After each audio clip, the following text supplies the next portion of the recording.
Yo, it's your boy KIPH, short for Key Flavor, coming right at you with another banger.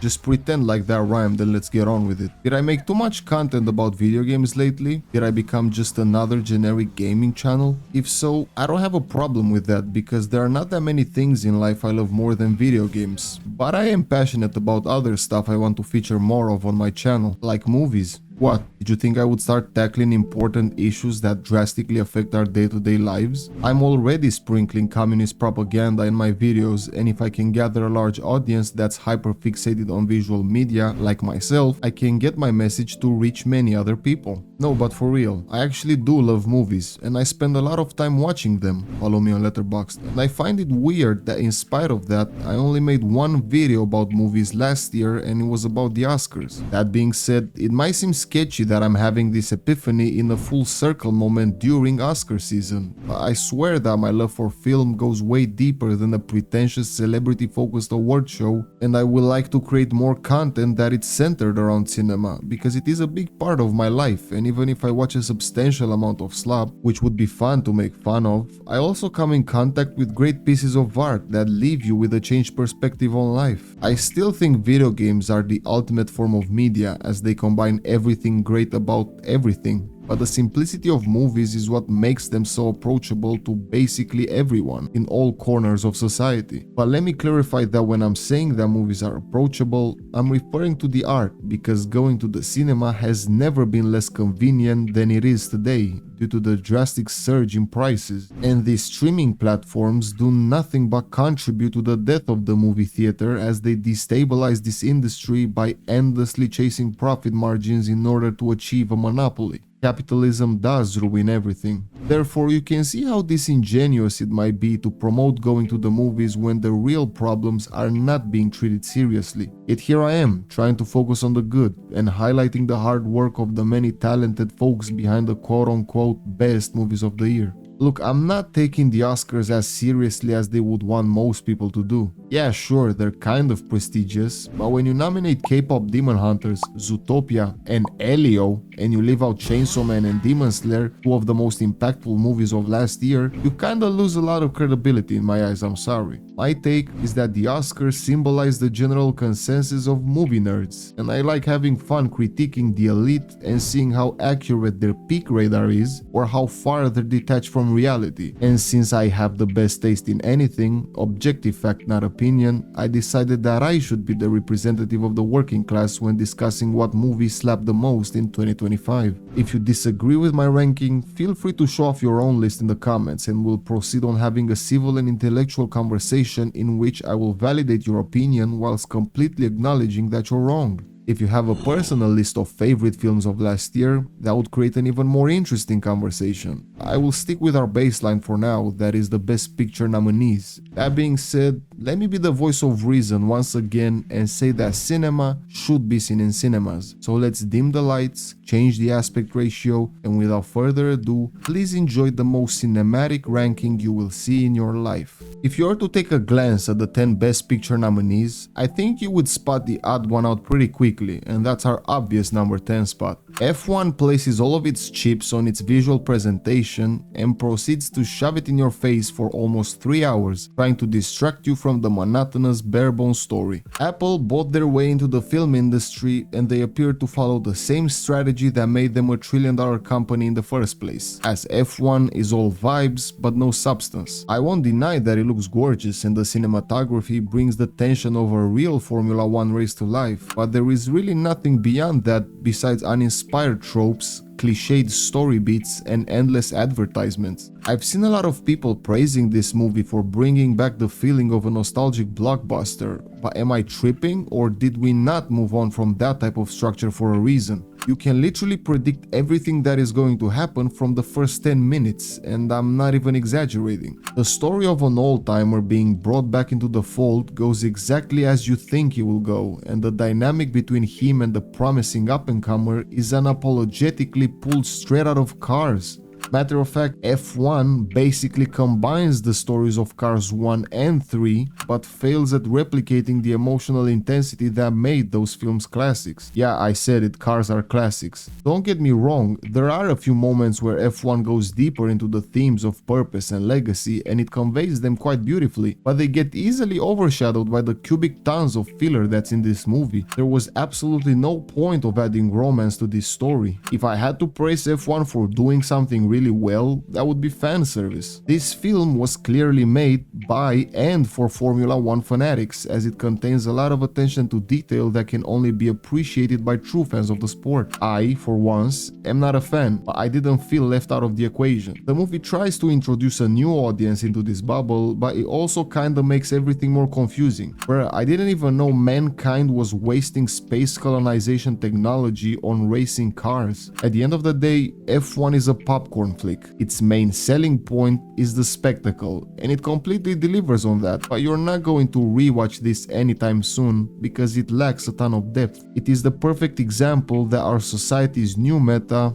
is looks maxing. Moving on to number 9, I am actually shocked that this film didn't end up last on this ranking, as that would have perfectly highlighted how Netflix ruins everything it touches. Frankenstein was not that hype, fam. I don't know what y'all been smoking. I feel like this was the most polarizing film of 2025 because you either hated it or absolutely adored it, and I think that statement applies to Guillermo del Toro's entire filmography. After giving him plenty of chances, I came to the conclusion that he's just not my guy. So maybe it wasn't Netflix's fault for creating this on-the-nose, pretentious adaptation that completely lacks subtlety. Look, Frankenstein as a book was never the most subtle critique of man-made horrors, but the film has to constantly spell this out for you in case you were doom scrolling on your phone whilst watching it. Therefore, I go back to my original presumption and proclaim that Netflix is to blame for how bland this movie turned out to be. And I'm not just referring to the visual presentation, as the Netflix filter completely downscales the grandeur of these beautiful set designs. Look, I know that media literacy is at an all-time low, but having Frankenstein being directly called out as the monster made me lose it, because I had already witnessed the most blatant showcases of abuse and adultery to figure out for myself that Victor might be the furthest thing away from being the good guy. I also don't need a tragic backstory that tries to make me empathize with the guy that defiles war casualties and romantically pursues his brother's wife that just so happens to look like his mom, Freud. And to make matters worse, the film also kinda ruins the monster,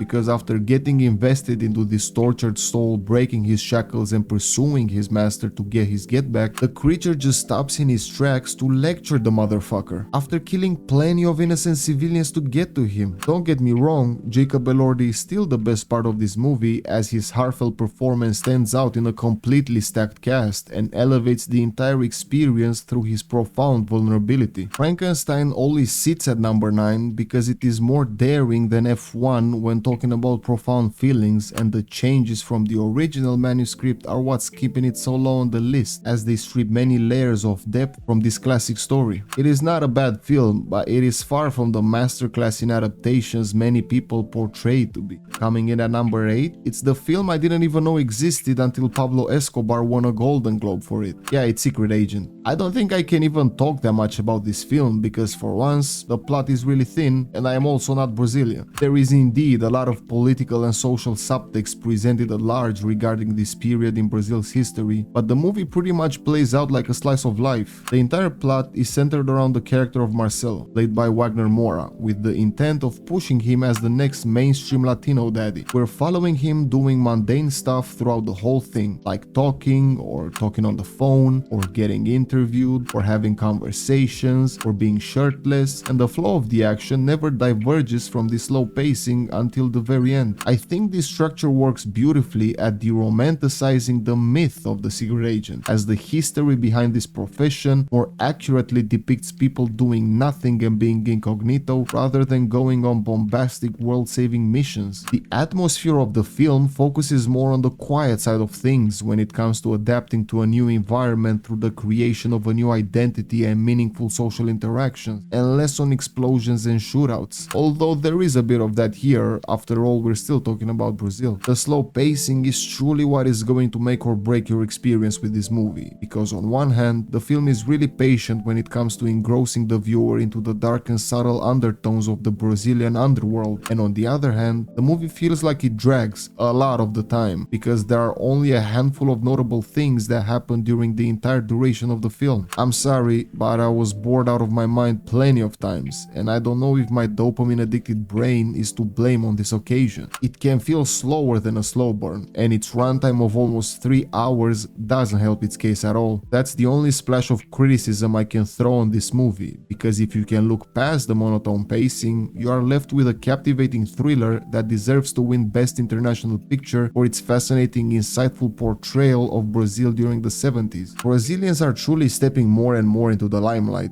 We had I'm Still Here in 2024 and The Secret Agent in 2025. I can't wait to see what they have in store for 2026. What have we learned about me so far? I'm not that big of a Netflix connoisseur, and I'm also iffy about slow pacings. Therefore, it shouldn't be a surprise that Train Dreams is ranked 7th on my list. But you wanna know something funny? I don't even think that Train Dreams suffers from these problems. It is not tainted by that awful Netflix tint. In fact, I think this is the best cinematography in any film I've seen in 2025, and should definitely win the Oscar for it, as every frame looks like a work of art. And the film's slow pacing is methodical and perfectly used to convey the strongest emotions a man can feel. It might sound like I'm holding this movie in high regards, and I do actually like its story quite a bit and how raw it portrays its heavy themes and atmosphere. The reason I have it ranked this low is because I've basically seen this film before. Without spoiling anything, this is literally Manchester by the Sea, but in a different font and done a bit worse. Both films have strong lead actors that successfully deliver haunting performances of broken men, conveying nothing but misery and pity. Both visual presentations focus on the serenity evoked through their striking environments. Both stories are centered around love and grief, and if Manchester by the Sea focuses more on the aftermath, Train Dreams takes a left turn and heavily emphasizes the beauty of its love story in order to convert all of that peace and quiet to the painful version of that peace and quiet later on. Despite their similarities, the films are primarily distinguished by their unique settings, and I'm not referring to the where, I'm referring to the when. Whilst Manchester by the Sea focuses on the bounce back in the process of reconnecting to the world and its people, Train Dreams utilizes its 20th century dark forests to convey isolation. Not only is the world empty, but the soul reflects this environment when grief takes over. The more I talk about these movies, the more I start to think that the only advantage that Manchester by the Sea has over Train Dreams is that I've seen it first, and I feel like I've played these games before. The best course of action might be to rewatch both of them and reorganize my thoughts to fully grasp what sets them apart, because we might have two beautiful, atmospheric, depressing stories of equal value on our hands. I'ma leave this ranking like this for now, because I definitely like the next movie more than Train Dreams.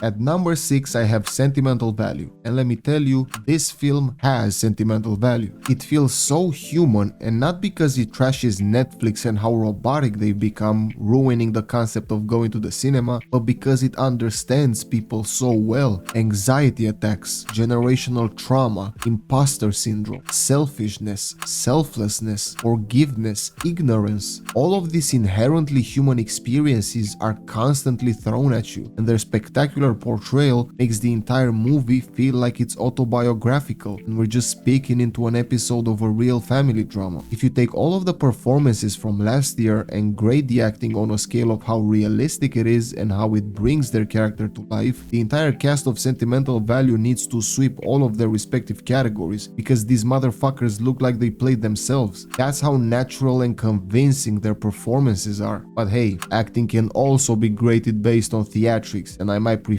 that sometimes when used to convey stronger feelings. Wink wink. But we're not there yet. Back to Stellan Skarsgård's beautiful Swedish face. He obliterates every scene he's in, fueled by the rage of playing a Norwegian version of himself. That being said, every other main actress effortlessly stands toe to toe with him at half of his experience, and their distinctive dynamics constantly change up the tone and direction of the story. You know, it's really hard to talk about Sentimental Value and not ramble on and on about the performances because they quite literally pull you in from the get-go and they don't let you lose until the very end. They're also the structure that holds everything together. The drama and the core motifs are only explored through the dialogue, and the narrative only moves forward when each character arc gets to the next step. The plot, which is the foundation of the movie, also takes a jab at being meta, portraying the creation of what seems to be this film itself, as there is one scene that emphasizes the importance of grounding the film in its native language and being shown in cinemas. Stellan Skarsgård basically quoted his own character when accepting his Golden Globe for this very performance. That's how you know how real it gets with sentimental value. This is an all-you-can-feel buffet, as the film manages to convey even more emotions than Train Dreams, and that guy had nothing but emotions by the end of that movie. But you know what film manages to surpass even this level of emotions? Hamnet, but we're still not there yet. Bugonia is at number 5. Oh my god, this was so fun, apart from the ending. But oh my god, this was so fun. By this point, I think I might have developed a love-hate relationship with Yorgos Lanthimos, because he's constantly evolving his freak, and every time I go into one of his movies and I feel like I might be catching up, he pulls the rug out from under my feet and I end up feeling more weirded out than engaged in his stories. The Lobster and Sacred Deer left me with a bitter taste in my mouth, but poor things might have been where it all finally clicked for me, because I thought that movie was hilarious and its aesthetic was unlike anything I've ever seen. I'll move past Kinds of Kindness because that didn't stick the landing for me, but Bugonia finally makes me feel like I know what this guy is going for. He represents the textbook definition of chaotic neutral, as he's constantly pushing boundaries and explores uncharted territories in order to strike a unique chord with the viewer. He's not interested in being weird for the sake of being weird,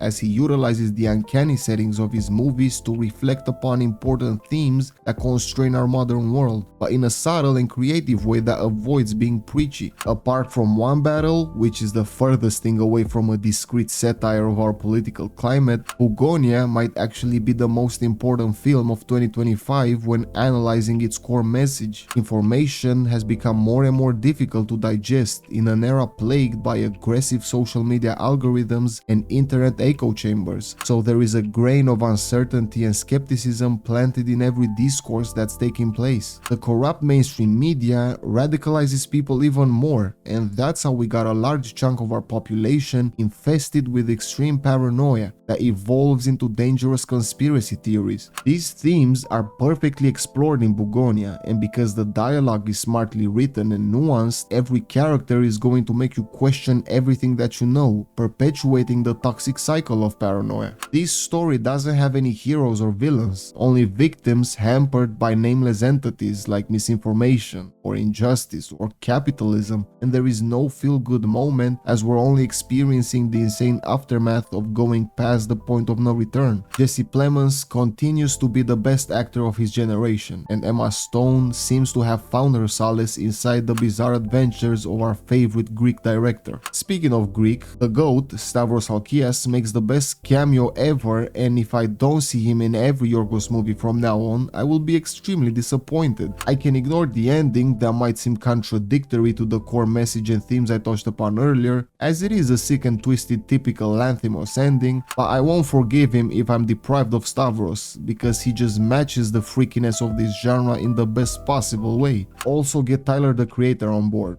If Yorgos called me right now, pick up the phone, Yorgos. Right now, brother, I am out of here. Speaking of Tyler the Creator, yeah, no, the number 4 spot doesn't concern itself with Mario Supreme. We finally got to Hamnet. This movie threw me the biggest and strongest curveball I felt in a long time. The film is 2 hours long. For 1 hour and 45 minutes, everything plays out like your regular, beautiful and heartfelt period piece, with a little bit of tragedy sprinkled on top. It is sentimental, but also pretty standard for what it's supposed to be, apart from the acting, because both leads channel their theatrical roots, wink wink, to deliver their rawest, most exhilarating performances to date. Jessie Buckley is a gift from God and the only correct pick to win Best Actress, and Paul Mescal tried escaping being typecast with Gladiator 2, but he failed miserably, as he's back to doing what he does best, and that's playing the most miserable and worst tortured souls ever put to screen. He's never beating the allegations, bro, even if he gets a comedy at this point. I won't won't give anything away, but the last 15 minutes are what's going to make this film click for you, as you're hit with the purest, most vomit-inducing portrayal of what life and art are actually about. This scene literally comes out of nowhere,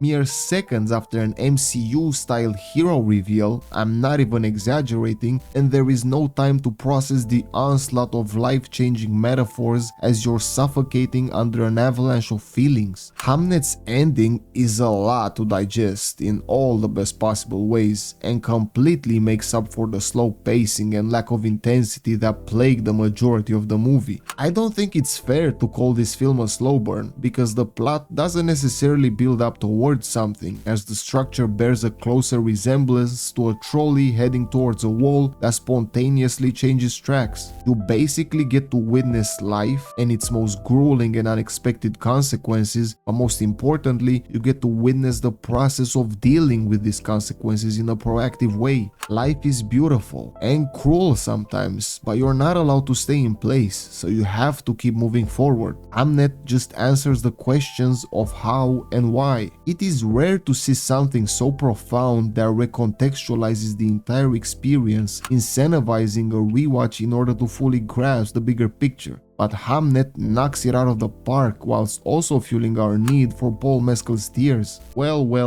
we got the easy stuff out of the way. We're now in the big leagues, and the top 3 is where anything goes. Any one of these movies is a valid contender for the best film of 2025, as all of them are a masterclass in storytelling, atmosphere, and character depth, but only one of them can sit at the top. So let me kill off Chalamet now. Mari Supreme is the solo directorial debut of Josh Safdie, half of the brotherly duo that gave us legendary classics like Uncut Gems and A Good Time. Last year saw the unfortunate but inevitable split of the Safdie brothers, as they went on separate paths to pursue individual success, so the world had the opportunity to see which brother actually had more sauce. Benny gave us The Rock's best performance to date, which is a commendable achievement, even if The Smashing Machine turned out to be just an okay film plagued by monotony. And Josh fucking buried his brother under a mountain of ping pong balls, explicitly showing the world how he always was the swagged out Safdie. Mari Supreme perfectly replicates the insanity that put these brothers on the map in the first place, and then it doubles down on everything. If you wanted to experience the same anxiety-inducing pacing from Uncut Gems, you had Mari Supreme Christmas Day. If you wanted the same dark humor that was going to make you uncomfortable, just like in A Good Time, you had Mari Supreme Christmas Day. If you wanted to hate another despicable protagonist brought to life through the best performance of an already established A-list actor, you had Mari Supreme Christmas Day. Yeah, let's not pretend like that iconic marketing campaign didn't influence everyone to go to the cinema and watch an A24 movie about ping pong. And the best part was that the quality of the film actually matched the hype behind it. Mari Supreme spends half of its runtime tricking you into thinking that this movie is just another Smashing Machine by solely focusing on the sport at the center of the plot, and then the ceiling fucking collapses, literally, and the entire story takes a drastic turn as the pacing starts ramping up and the intensity increases astronomically. This is definitely a divisive film, because not everyone likes the feeling of being on the verge of a panic attack, but if you can look past that, or you're just a like-minded freak, you'll end up having a blast, because Mari Supreme is funny, filled with action, tense, chaotic, motivational, infuriating, deplorable, and even emotional, as that ending is the perfect send-off for this multi-layered character that's going to be debated and analyzed in many video essays to come. It's clear to see that when it comes to anxiety-inducing cinema, we got a bright future in front of us with Josh Safdie, and I cannot wait to see the people that are going to embark on this journey, because even if the cinematography is peak and the soundtrack is meticulously curated, the best part of these types of movies remains the cast, as this particular genre of film seems to bring out the best in everybody that wants a piece of the action, except Kevin O'Leary, who is the worst human imaginable and just played himself. Fuck that guy. This is where things get tense, because these two are clearly not only the best movies of 2025, apart from Chainsaw Man, but they're also amongst the best films of the decade, so it will sting a bit because I feel like a parent being forced to choose a favorite kid.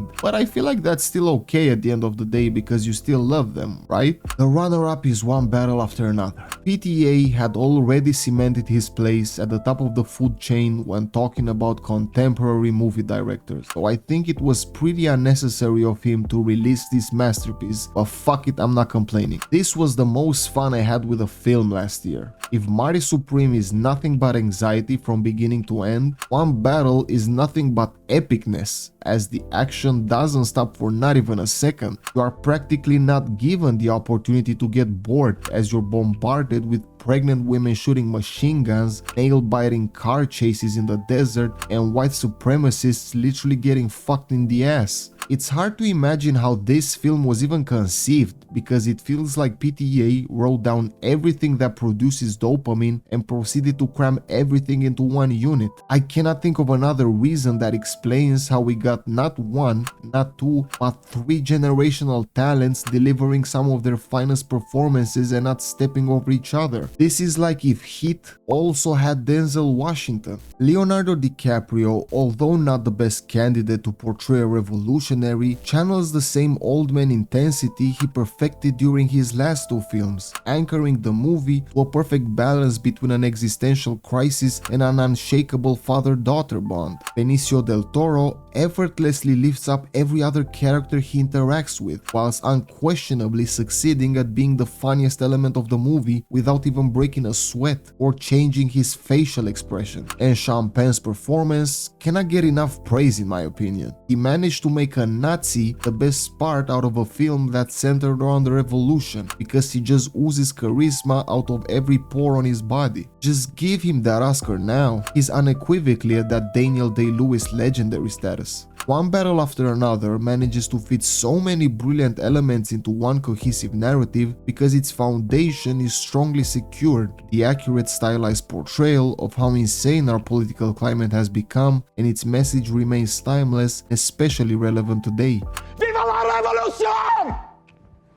That second act has to be one of the most exhilarating experiences I've ever had in a movie theater. It's absolute cinema. Speaking of absolute cinema, who guessed correctly that the big dog would be Sinners? I mean, all the suspense was killed when I got to the runner-up, so I think that's why the Oscars straight up announced the winner. But rankings are more fun, because I get to be judgmental about things that wasted my time and rave about things I've enjoyed. And I've enjoyed Sinners quite a lot. I've seen this film twice now, and I feel like I've only seen the tip of the iceberg. This is a work of art which takes more than 10 rewatches, I presume, in order to take in and absorb every detail, every object in frame, every line of dialogue, every subtle facial expression. Sinners makes all of these elements feel like they have a purpose. Ryan Coogler didn't just create a story, he created a universe. There is such a deep history hidden in the dialogue, and the characters' backstories further contribute to the intricate world building. And these characters are spectacularly written and practically brought to life through the talent of this beautifully assembled cast. There are like 10 to 15 people that are integral to the story, and not one of them turns in a bad performance. I didn't even know that Michael B. Jordan had this in him. It's not that big of a leap like in The Rock's case, because Michael had already proven his acting capabilities, but the task of portraying a distinct pair of twins can overwhelm anyone apart from generational talent. Smoke and Stack somehow managed to be complete opposites of each other whilst maintaining a profound resemblance that goes beyond the physical appearance. It makes you think that they might have been intended to be fraternal, maybe in another universe. In this one, Michael B. Jordan doesn't leave anything in the tank, as he conveys two complementary and distinct personalities for the twin brothers, allowing them to steal every scene they're in. But don't let him distract you from the fact that the rest of the cast is also generational talent. Preacher Boy had one of the most impressive debuts for a promising young actor, and Jack O'Connell continues the legacy of Sean Penn by delivering yet another brilliant portrayal of an antagonistic blood-sucking white vampire. Although Ramek is not the villain in this movie. The bad guys are still the Nazis. I said I've watched this film twice now, and I intend to watch it again a third time, preferably in the cinema, because I shamefully missed the movie's initial theatrical run. I know I also hate myself for not experiencing that juke joint scene in a proper movie theater. I watched that part on a regular monitor, and I still feel like that was one of the most spiritual moments in my journey as a cinephile. Not only did it connect music to the world, but it connected it to culture through one continuous swift motion. Because it is not afraid to embrace it, Sinners breathes a lot of power into culture, and not black culture inherently, although it is integral and lies at the heart of the story, but all cultures.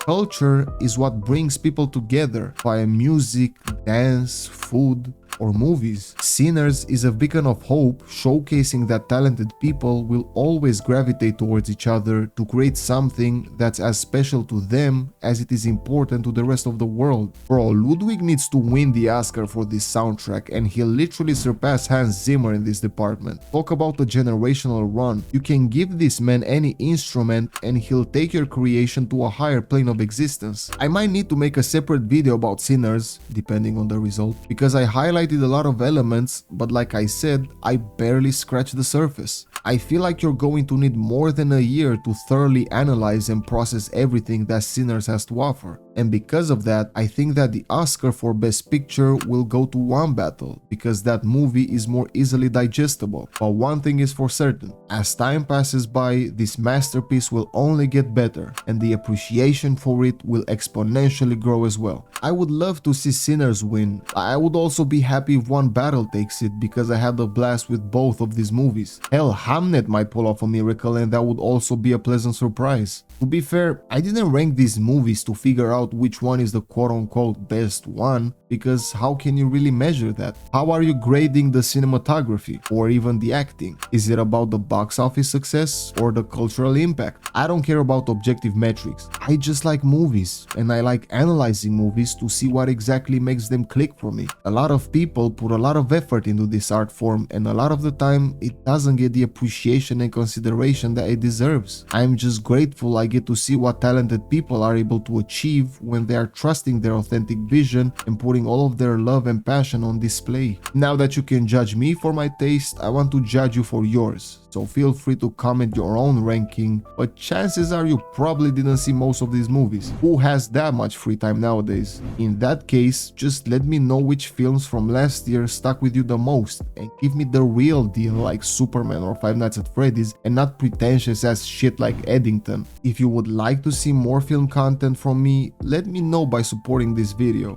I fucking love cinema, and I will probably tackle more meaningful topics anyway. I just need some encouragement. Thank you for listening to my phony ass analysis. Your presence has been priceless. Take care.